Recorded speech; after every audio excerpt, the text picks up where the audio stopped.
أعوذ بالله من الشيطان الرجيم بسم الله الرحمن الرحيم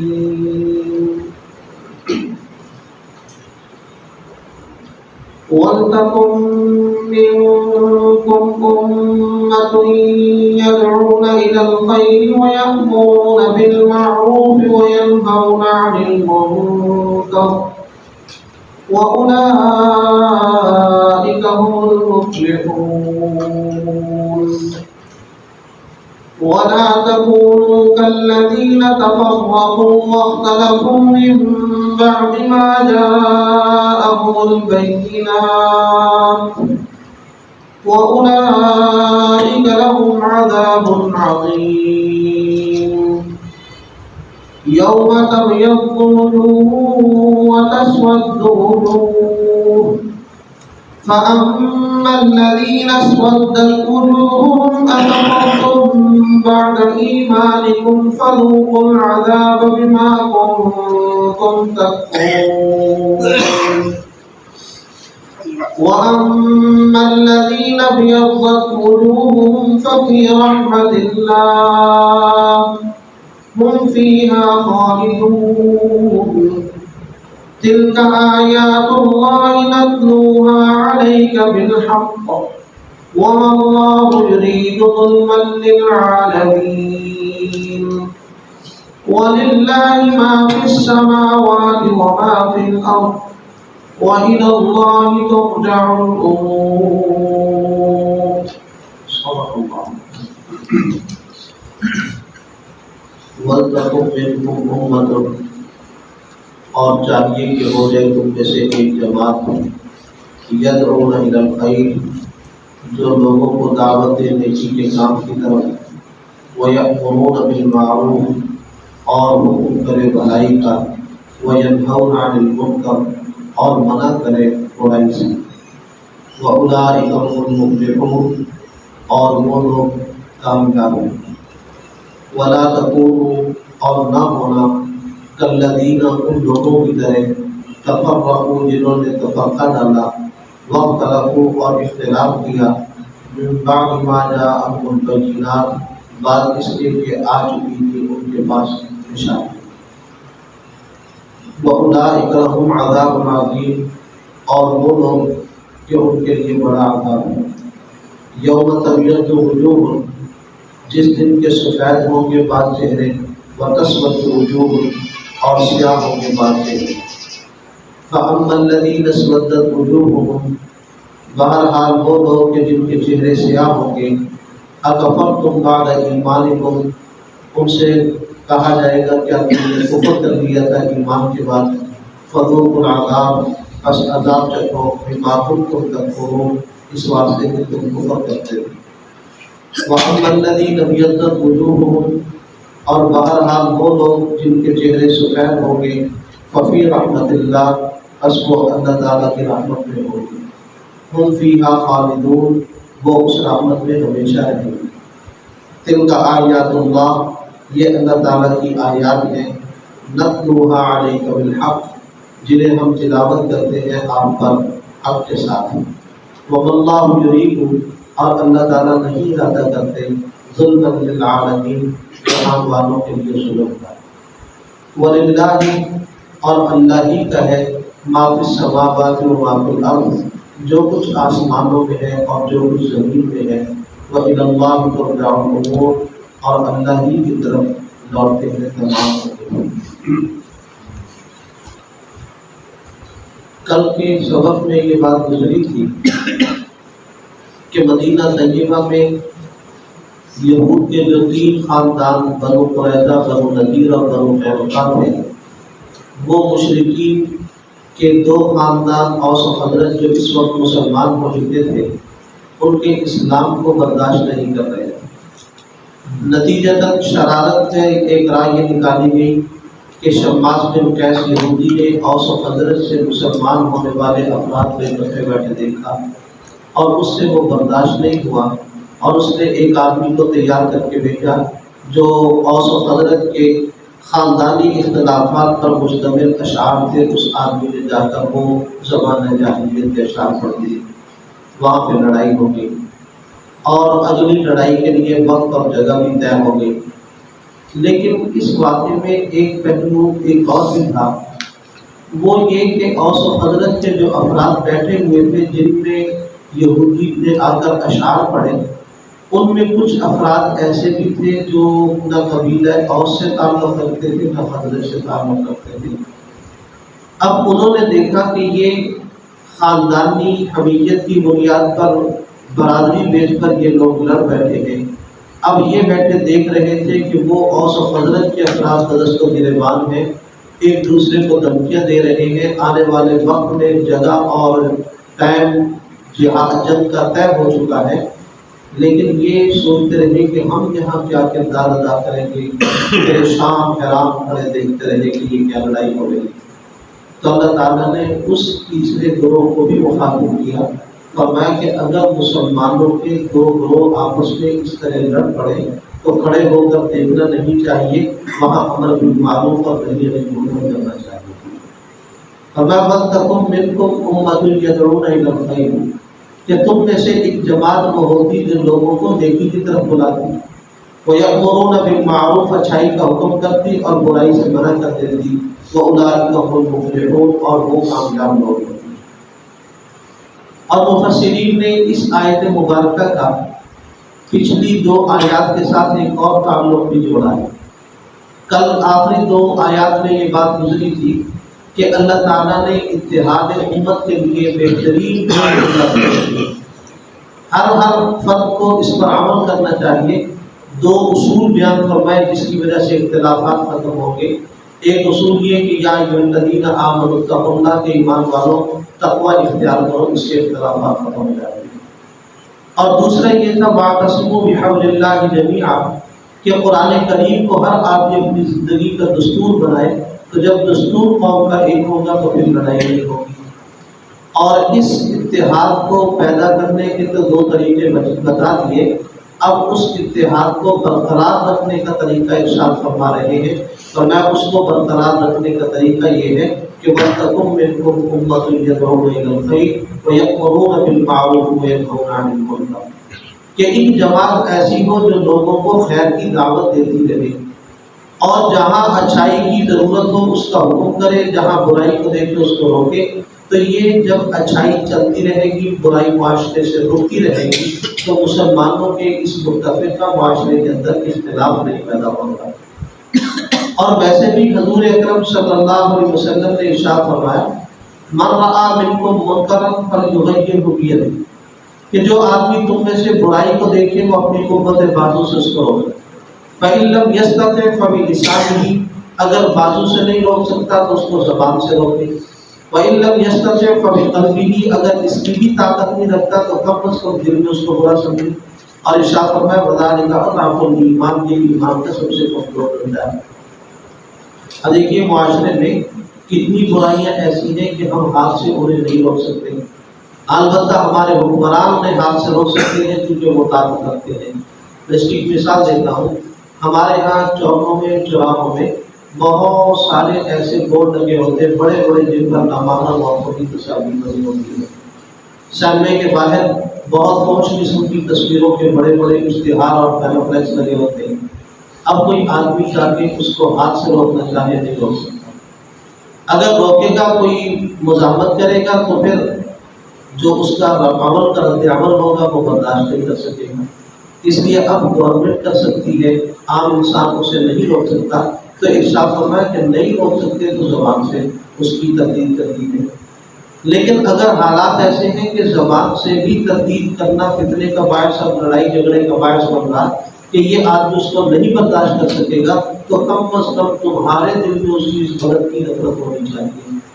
اس سے ایک مسئلہ تو یہ معلوم ہو گیا کہ ہر آدمی کو کسی نہ کسی درجے میں امر بالمعروف نہی عن المنکر کرنا چاہیے۔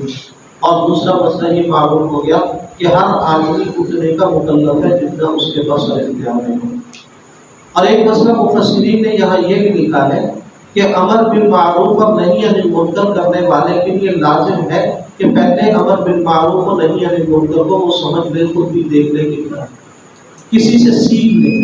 ایسا نہ ہو کہ خود اپنے ذہن میں کسی چیز کو اچھائی تصور کر کے اس کا حکم کر رہا ہو اور شریعت میں وہ اچھائی نہ ہو، اور کسی چیز کو یہ برائی سمجھ کر اس سے منع کر رہا ہو، شریعت کی نظر میں وہ برائی نہ ہو۔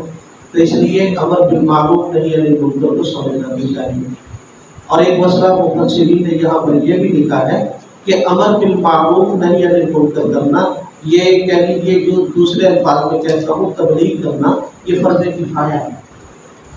کچھ لوگ یہ کرتے رہیں گے تو امت گناہ سے بچی رہے گی، اگر سارے لوگ چھوڑ دیں گے تو پھر ساری امت گناہگار ہوگی۔ اور اس میں ایک مسئلہ یہ بھی لکھا گیا، بلکہ تفسیر جلالین میں لکھا ہوا ہے کہ بات کرنا، تبلیغ کرنا اور اسی طرح پر تدریس یعنی پڑھنا پڑھانا اور درس دینا، بیان کرنا، حتیٰ کہ کوئی کتاب لکھنا اچھے کام کے لیے، یہ سارے امر بالمعروف نہی عن المنکر میں۔ اور اس میں لکھا ہے کہ اگر کوئی آدمی مالی طور پر تصنیف کے کام میں، تدریس کے کام میں، تبلیغ کے کام میں، کسی بھی کام میں معاونت کرتا ہے تو وہ بھی امر بالمعروف نہی عن المنکر کرنے والوں کے اندر شمار ہوگا۔ تو اللہ تعالیٰ نے بڑی آسانی فرمائی ہے، ہر آدمی جہاں تک ممکن ہو اس فریضے کو ادا کرتا ہے، اور جب کرتے رہیں گے اولئک هم المفلحون، فرمایا پھر وہی لوگ کامیاب ہوں۔ آگے پھر صحابہ کرام کو بالخصوص اور پوری امت کو بالعموم خطاب دیا، فرمایا وَلَا تَكُونُوا كَالَّذِينَ تَفَرَّقُوا، ان لوگوں کی طرح نہ ہونا جنہوں نے تفرقہ ڈالا، وَاخْتَلَفُوا مِن بَعْدِ مَا جَاءَهُمُ الْبَيِّنَاتُ، دلائل آنے کے بعد، واضح براہین آنے کے بعد انہوں نے اس میں اختلاف کیا۔ اس سے مراد علماء نے لکھا یہود و نصارہ ہے کہ ان کے پاس حضور اکرم صلی اللہ علیہ وسلم کی ایک ایک نشانی، میں نے کب بیان کیا تھا قرآن کریم میں ہے الذین یجدونہ مکتوبا عندہم فی التوراۃ والانجیل، ان کے پاس سب کچھ تورات و انجیل میں لکھا ہوا تھا، اور بالکل اسی طرح کا لہجہ، اسی طرح کی شکل صورت شمال دے کر تشریف لائے، لیکن وقت رکھو من بعد ما جاءہم البینات، سارے دلائل سامنے آ کے آنے کے بعد ان لوگوں نے اختلاف کر لیا۔ تو مسلمانوں سے خطاب ہے کہ تم لوگ آپس میں تفرقہ نہ ڈالنا، فرقہ واریت نہ کرنا۔ اس مسئلے میں یاد رہے کہ تفرقے کی تعریف کیا ہے، کس تفرقے سے ہمیں منع کیا گیا۔ حضور اکرم صلی اللہ علیہ وسلم نے ارشاد فرمایا تھا کہ یہود کے 71 فرقے ہوئے اور نصارہ کے 72 ہوئے، میری امت کے 73 ہوئے۔ فرمایا ان میں سے ایک فرقہ جنت میں جائے گا، باقی سارے جنت میں۔ صحابہ نے پوچھا عرض کیا کہ وہ جنت میں جانے والا کون سا فرقہ ہوگا؟ فرمایا ما انا علیہ و اصحابی، جو میرے اور میرے صحابہ کے طریقے پر ہوگا۔ باقاعدہ طور پر حضرت عبداللہ بن عباس رضی اللہ تعالیٰ عنہ سے اہل سنت کے الفاظ باقاعدہ مذکور بھی ہے، مطلب یہ کہ اہل سنت والجماعت ہوگا۔ اہل سنت والجماعت کا مطلب ہوتا ہے حضور کی سنت کی اتباع کرنے والا اور جماعت صحابہ کے نقش قدم پر چلنے والا۔ تو اس لیے فرمایا ما انا علیہ و اصحابی، میری سنت پر عمل کرے گا اور اس طریقے سے جس طریقے سے صحابہ اور سنت کی تشریح فرمائیں گے۔ یہاں پر جو اختلاف کرنے سے منع کیا گیا ہے، ایک تو اصول میں اختلاف نہیں ہو سکتا، یعنی جو عقائد ہیں ان میں کسی امام کا، جو ائمہ مجتہدین ہیں، کسی بھی امام کا عقائد میں ایک دوسرے سے اختلاف نہیں، اور نہ یہ اختلاف اور تفرقہ کرنا جائز ہے۔ اور دوسرا مسئلہ کہ قرآن کریم میں اور احادیث مبارکہ میں جن چیزوں کی واضح علت، حرمت یا واضح احکامات لکھے ہیں ان میں مجتہدین کا اختلاف نہیں ہے، نہ ان میں اختلاف کیا جا سکتا ہے۔ بعض مسائل ایسے ہیں کہ جن مسائل کے اندر ابہام ہے اور کہہ لیجیے کہ قرآن و حدیث سے واضح مسئلہ معلوم نہیں ہوتا، البتہ اصول سے اشارات تو ملتے ہیں، اور اسی طرح پر مسئلہ مجتہد بھی ہے، اس میں ائمہ مجتہدین کو اختلاف کی شریعت نے اختیار و حق دیا ہے، اگر وہ حضرات علمی طور پر اس میں اختلاف کریں گے، بشرطے کہ اختلاف کی بنیاد دلیل ہوگی، ذاتی خواہش نہیں ہوگی۔ ظاہر ائمہ مجتہدین کا جتنا بھی اختلاف ہے اس اختلاف کی بنیاد دلیل پر ہے، نفسانی خواہشات پر نہیں ہے، تو اس اختلاف کی شریعت کی گنجائش ہے، اور بلکہ اس اختلاف کو شریعت نے محمود سمجھا ہے، مذموم نہیں سمجھا ہے۔ میں اس کی ایک مثال عرض کر دیتا ہوں کہ حضور اکرم صلی اللہ علیہ وسلم نے ارشاد فرمایا، مشکوٰۃ شریف کتاب العلم میں یہ روایت موجود ہے، مجتہد کے بارے میں یہ ارشاد فرمایا کہ اگر وہ کسی مسئلے کو تلاش کرنے کی کوشش کرے اور وہ مسئلہ صحیح تلاش کر لے تو اسے 2 اجر ملتے ہیں، اگر وہ اس مسئلے کی تلاش میں غلطی کر رہا تو اس کو 1 اجر ملے گا۔ مجتہد اگر غلطی بھی کر لے تو اس کو ثواب ملتا ہے اور اس کے ماننے والوں کو بھی عمل کرنے کا ثواب ملتا ہے۔ اگر یہ اختلاف مذموم تھا تو پھر مذموم کام کرنے والا بعد سے اجر و ثواب کیسے ہو سکتا ہے، اس کو اجر و ثواب کیسے ملے گا؟ البتہ جو آدمی مجتہد نہیں ہے اس آدمی کے لیے قطعی طور پر یہ جائز نہیں ہے کہ وہ قرآن کریم کی کسی آیت کو پڑھے یا کسی حدیث مبارکہ کو ترجمے کے ساتھ پڑھے اور پڑھنے کے بعد وہ خود اس کی تشریح اور مفہوم متعین کر لے کہ اس کے لیے مفہوم ہو سکتا ہے۔ قطعی طور پر یہ جائز نہیں ہے۔ آج بعض لوگ ایسا کرتے ہیں کہ وہ مل بیٹھ جاتے ہیں آپس میں اور قرآن کریم کی ایک آیت کا ترجمہ پڑھ لیا، اب ترجمہ پڑھ کے ایک ساتھ دوسرے سے پوچھتے ہیں آپ کی کیا رائے ہے، اس کا کیا مطلب ہو سکتا ہے؟ دوسرا کہتا ہے جی آپ کی کیا رائے ہے، اس کا کیا مطلب ہو سکتا ہے؟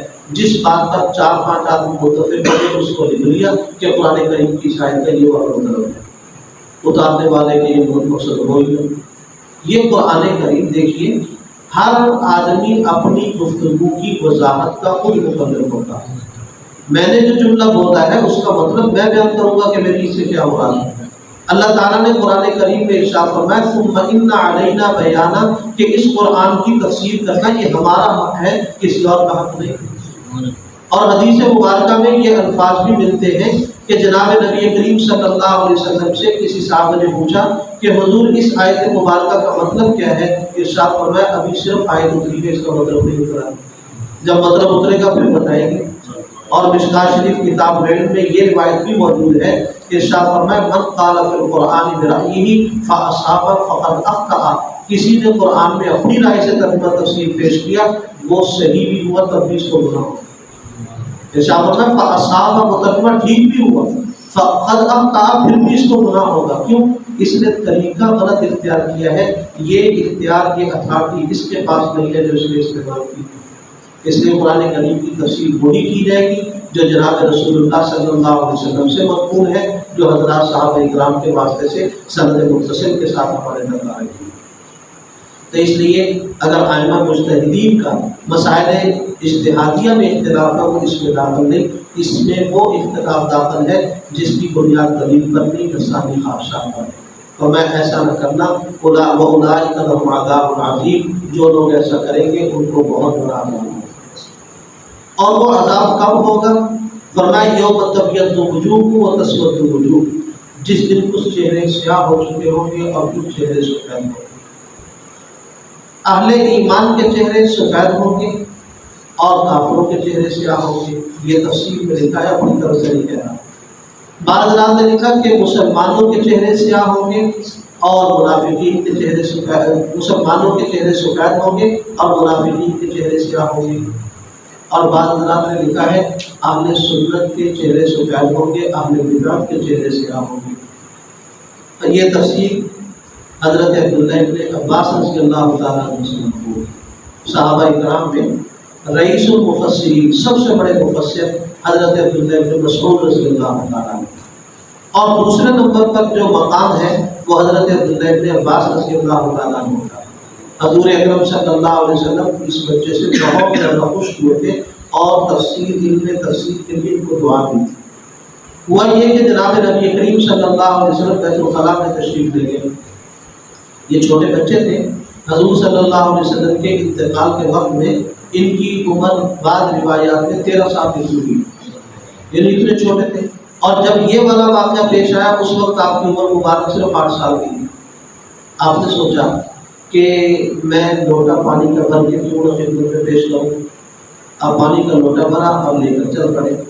اب 2-3 شکلیں ہی تھیں، یا ایک شکل تو یہ تھی کہ پیچھے کھڑے ہو کر یوں ہاتھ آگے کر کے بیت الخلاء میں پکڑا دیا جائے، دوسری شکل یہ تھی کہ وہاں لے کر کھڑے رہے، تیسری شکل یہ تھی کہ وہاں قریب رکھ دیں اور قریب رکھ کے پیچھے ہٹ کے کھڑے ہو جائیں۔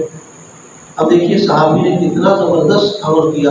ظاہر ہے بیت الخلاء میں ہاتھ ڈال کر لوٹا پکڑاتے آدمی بعض کو پریشان ہو جاتے ہیں، قریب کھڑے رہے تو علماء نے لکھا ہے بعض دفعہ کوئی خدمت کے جذبہ رکھنے والے ہوتے ہیں، اگر بزرگوں کی خدمت گزار بھی ہو تو اس اس واقعے سے یہ واقعہ کہہ لیجیے کہ مسئلہ حل کیا ہے کہ بیت الخلاء کے بالکل سامنے نہیں کھڑے ہونا چاہیے. آدمی کے پیٹ کی کیفیتیں مختلف ہوتی ہیں، شرمندگی ہوگی اندر بیٹھنے والے کو، تو اس لیے حضرت نے لوٹا باہر رکھا اور دودھ جا کے کھڑے ہو. جناب نبی کریم صلی اللہ علیہ وسلم کو پانی کی جو باہر آ کے ضرورت پیش ہے وضو کے لیے، جس ضرورت کے لیے بھی، تو آپ نے دیکھا پانی پڑا ہے. پوچھا کس نے رکھا؟ تو بتایا کہ عبداللہ ابن عباس رضی اللہ عنہ نے رکھا. حضرت آگے بڑھے گا، جی میں نے رکھا تھا. اور فرمایا کہ حضور نے مجھے اپنے سامنے لایا اور دعا کی اللہم علمہ الکتاب، کہ اللہ اس کو کتاب اللہ کہنے بتا. تو ان کے بارے میں اللہ تعالیٰ نے دعا کو قبول کرا. تو اب حضرت عبداللہ ابن عباس رضی اللہ تعالیٰ سے پوچھا گیا کہ یہ کیا ہے، کن لوگوں کے چہرے سیاہ ہوں گے، کن کے سفید ہوں گے؟ ارشاد فرمایا یوم تبیض وجوہ، آگے ارشاد فرمایا وہ اہل السنہ، یہ اہل سنت ہوں گے، چہرے سفید ہوں گے. اور وتسود وجوہ، فرمایا اہل البدع، یہ اہل بدع ہوں گے جن کے چہرے سیاہ ہوں گے. قیامت والے دن ایسا ہوگا کہ حضور اکرم صلی اللہ علیہ وسلم حوض کوثر میں پانی تقسیم فرما رہے ہوں گے، آب کوثر تقسیم فرما رہے ہوں گے. فرشتے کچھ لوگوں کو آ کے نا کتابوں سے پیچھے دھکیلنا شروع کر دیں گے کہ تم باہر نکلو. اب حضور دیکھیں گے کہ یہ کیا شور ہو رہا ہے. ظاہر ہے جب آدمی کو چیز تقسیم کر رہا ہو، پیچھے شور ہو رہا ہو تو توجہ تو جاتی ہے. فرمایا یہ کیا بات ہے، کیوں ان کو پیچھے کر رہے ہیں، یہ تو میرے امتی ہیں، ان کو میرے پاس آنے دو.